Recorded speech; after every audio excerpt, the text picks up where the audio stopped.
In an unsurprising twist of events that absolutely no one saw coming, viewer, except anyone with a shred of common sense, Bangladesh's recent release of a dangerous anti-India terrorist, Jashimuddin Rahmani, has left certain Indian commentators in quite the pickle.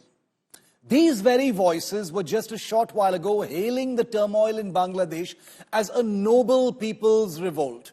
You know, the kind of grassroots uprising that springs forth when a nation simply cannot tolerate another second under the thumb of a leader turned autocrat. Except, oops, now it seems that the people's revolt had a few too many people who were, shall we say, less interested in democracy and more into, well, terrorism. Let's rewind for a moment to when the unrest in Bangladesh was gaining momentum. The narrative that took hold in certain Indian media circles was almost poetic. A valiant struggle against an increasingly authoritarian leader, Sheikh Hasina, who was apparently stifling democracy with every breath she took. And we know that there were overreaches and overreactions. The opposition was cast as the last hope for a nation teetering on the brink of dictatorship.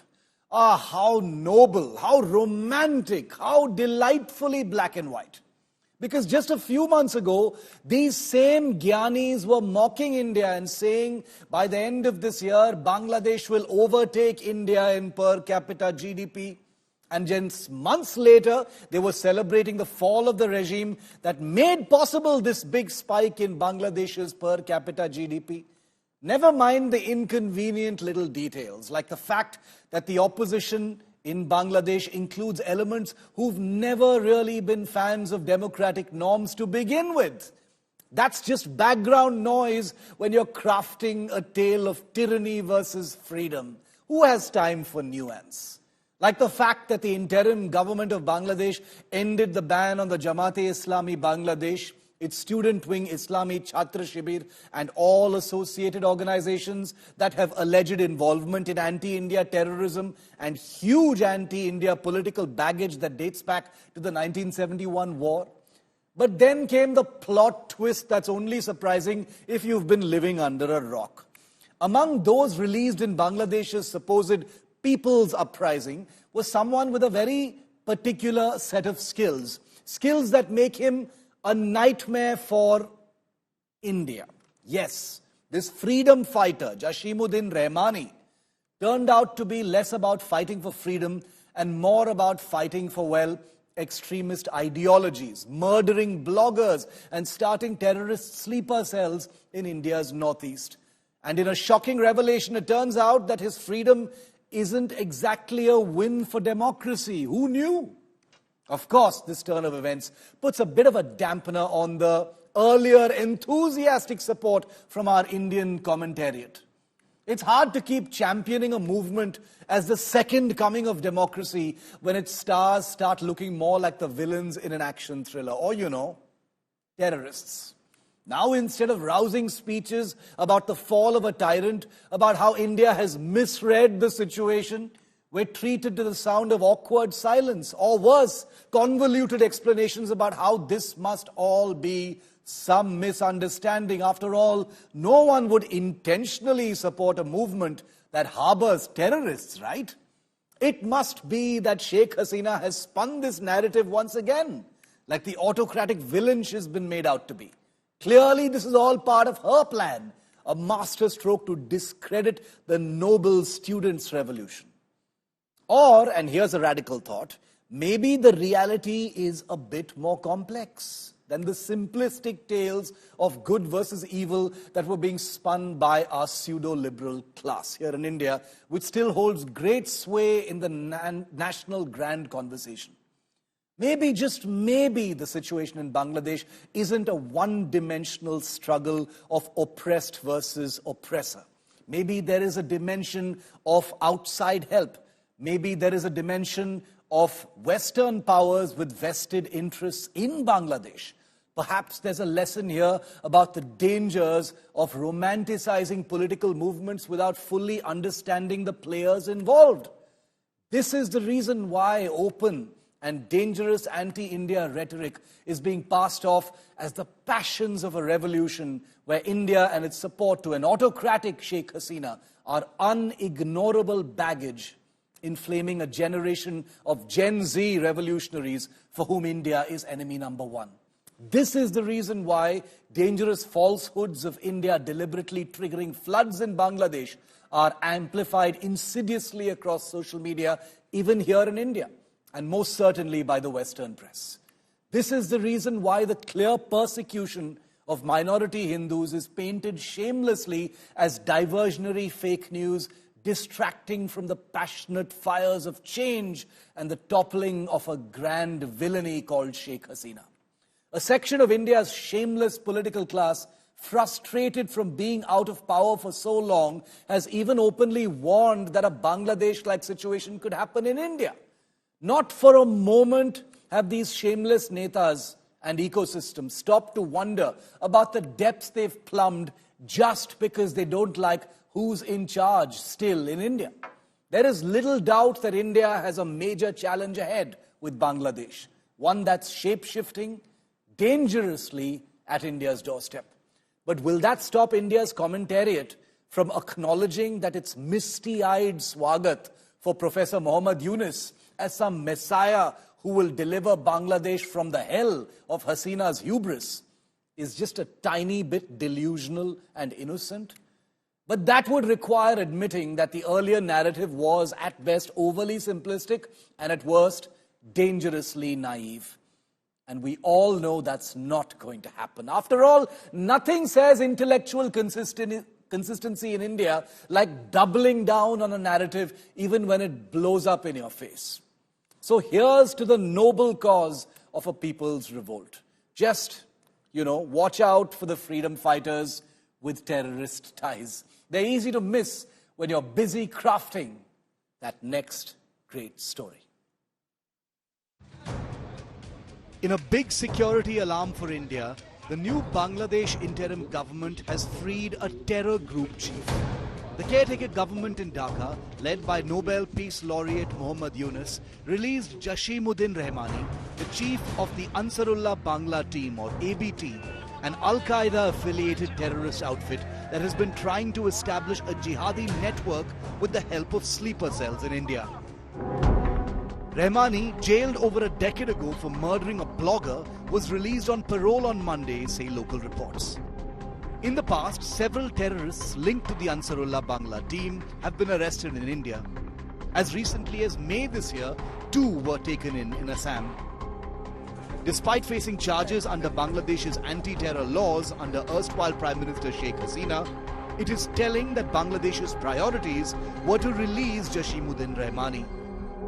Rahmani's ABT was banned in Bangladesh in 2015 during Sheikh Hasina's rule. Later, it rebranded itself as Ansar al-Islam, which was again banned in 2017. Sources tell India Today that the Pakistan-based Lashkar-e-Taiba reportedly partnered with the ABT to carry out terrorist attacks in India's northeastern states. LET's collaboration with ABT dates to 2022, when the latter attempted to establish a base in Bengal with the aim of launching attacks in India. Intelligence inputs from 2022 also indicate that around 50 to 100 ABT cadres were planning to infiltrate into Tripura. Chief Minister of Assam, Himanta Biswa Sarma, said that ABT jihadis weren't using regular communication tools but highly encrypted devices to avoid getting detected. Sheikh Hasina's regime saw a crackdown on anti-India forces in Bangladesh that found a safe haven during the earlier Bangladesh Nationalist Party, Jamaat-e-Islami regime from 2001 to 2006. As the Sheikh Hasina regime was overthrown following violent nationwide protests, India's worst fears that terrorists would be released is now coming true. Coinciding with Hasina's dramatic exit on August the 5th, some jailed leaders of the terrorist group were also freed by an armed mob attack on a high-security prison in Sherpur on August the 6th. More than 500 inmates escaped, one of them being Ikramul Haq, alias Abu Talha, the India operations head of the Ansarullah Bangla team. He had been arrested in Dhaka last year based on Indian intelligence inputs. These developments are worrisome for India at large and the Northeast in particular. Worse, the release of a sworn anti-India terrorist simply cannot be an isolated move. The uprising in Bangladesh has been marked by clear anti-India sentiment. Right after Hasina's re-election in January, a call for a boycott of Indian goods gained momentum on social media. The recent devastating floods in Bangladesh have also been falsely blamed on India. The release of an anti-India terrorist, therefore, cannot be seen in isolation, but part of a larger plan. And that is worrying for India. Bureau Report, India Today.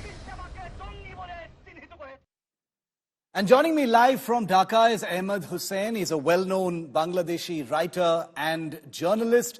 He's just written a very, very balanced, very illuminating piece for Indian digital media, where the headline is Bangladesh Jamaat-e-Islami cannot go far with anti-India rhetoric. It must address its 1971 role. Ahmede, welcome. Thank you for your time here on India Today. The Indian government, the Indian system, Ahmede, is looking at various things happening in Bangladesh, with a certain degree of alarm. The support to the Sheikh Hasina dispensation earlier has obviously triggered a great deal of anger that continues to be there, in the political system of Bangladesh. But I want to ask you straight, with the release of people like Jashimuddin, Rahmani, the unbanning of the Jamaat-e-Islami, they're not the same thing, of course. What, in your view, should be India's next step? It's a tricky situation as India tries to take its next steps with the new dispensation in Bangladesh. I think India should make new friends. The problem is with India's foreign policy. It's a huge problem that it's very myopic in vision. It used to be like this. And throughout the last 15 years, all India has done, India has put all its eggs in one basket. And I think Indian bureaucracy has some degree of inefficient behavior in it too. Imagine someone like myself. I wrote a book in 2008. My book was published from Delhi. It was an anthology of South Asian writing. And I regularly write in the international media, but I have never been approached by the Indian High Commission in Dhaka. I was never invited. No one actually wanted to talk to me. What they did, they basically talked to their own people, a small coterie of people, and they got the information from there. They had very little clue whatsoever what is going on in Bangladesh and how things are moving on, how things are progressing, the way the dynamics have changed in the country. So India should actually, I believe that they should reach out to new friends, should make new friends, and should make new friends in the progressive area of the country. Bangladesh is booming with young people, with great ideas and great thinkers, great minds, who are not essentially anti-Indian. Some of them are against the establishment. They are as they are against the established Bangladesh establishment as well. India should reach out and make new friends in Bangladesh. And the question of Rahmani that you talked about, Rahmani is basically, he's an ideologue of a group which is affiliated with Al-Qaeda. It's not only just a mere terrorist group. We are talking about a group which has Al-Qaeda affiliation. And they were quite open about it. It's not that it's a hidden group. They have kept their ideas hidden, etc., etc. It's not like that. It's just that the group is an affiliated Al-Qaeda group, Ansarullah Bangla team, and it's very worrying that someone like Rahmani or people who belong to the Ansarullah Bangla team are allowed to roam around free. Yes. But Ahmede, how is that happening in that case? Because the world is seeing what happened in Bangladesh as, as a new dawn. Professor Muhammad Yunus has brought a sense of sobriety, and the promise of, a more equitable, fair leadership in Bangladesh. And one of the first moves, is the release of someone like a Jashimuddin Rahmani. It's not the only move, but there have been a series of moves. What kind of message does that send? Not just to India, but to the world, that a man who leads a group affiliated with the Al-Qaeda is released. Yeah, but the problem with this case, in Rahmani's case, I can actually talk about Rahmani's case, how he got released. Rahmani's case was the way it was framed, it was flawed. And it was basically a miscarriage of justice. Rahmani actually should have been tried for a slew of charges. Instead of that, they actually went out for they took a cheap shot and they framed a case which basically would not have stood in a fair trial. So I think Ramani's case is absolutely different, and I think Mohammad Yunus's government is going to. I hope they take it very seriously. The national and international concern, and I'm hopeful that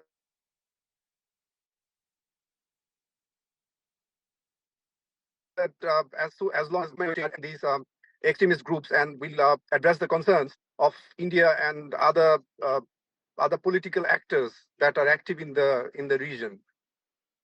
Okay, Ahmede Hussain, appreciate you joining me even though you were outside. Thank you so much for your time. Look forward to having you back here on the show very, very soon. Well, attacks against Hindu minorities continue in Bangladesh despite an entire section of the Indian media and liberal ecosystem pretty much denying that it ever happened.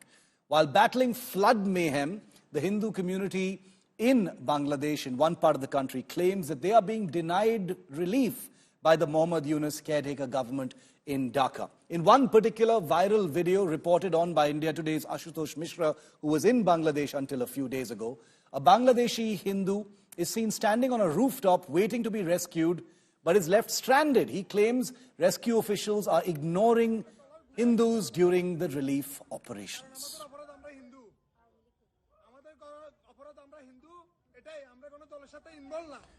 Okay, I want to just put the sound up on that video for just a moment before I go to it.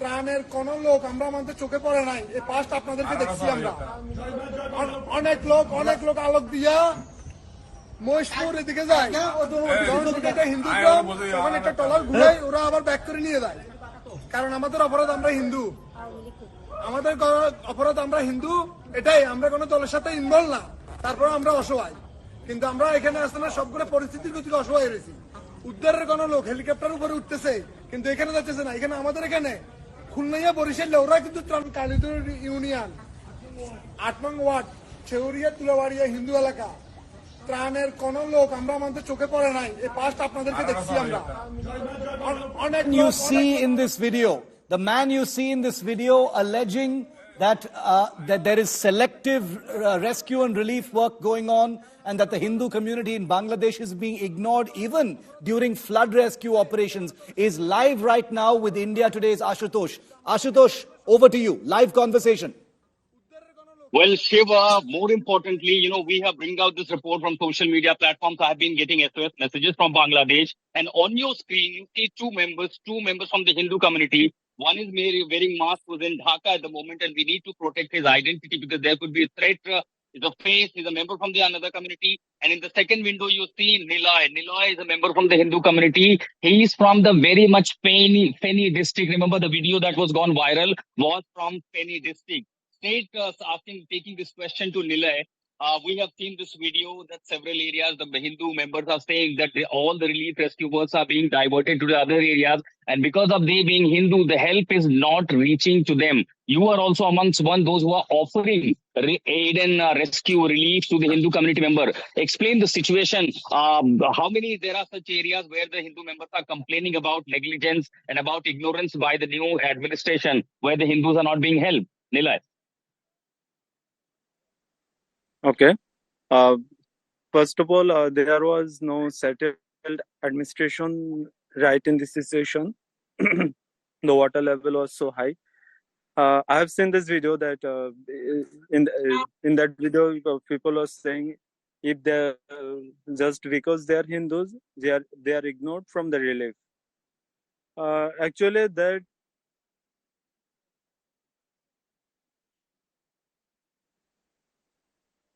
Hello, can you hear me?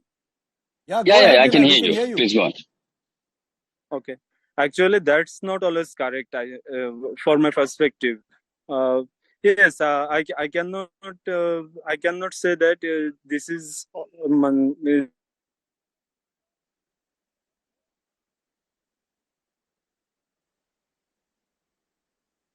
All right, till we fix the network with Nilesh Shiv, SK, who's in Dhaka, because we did receive several Yeah. complaints, and SK was also amongst those Hello, can you hear whistleblowers, me? those who informed us about the situation. SK, just explain about the situation. There have the several complaints that few members from different flood-affected districts did come out with, that how they have been ignored during the relief and aid operations.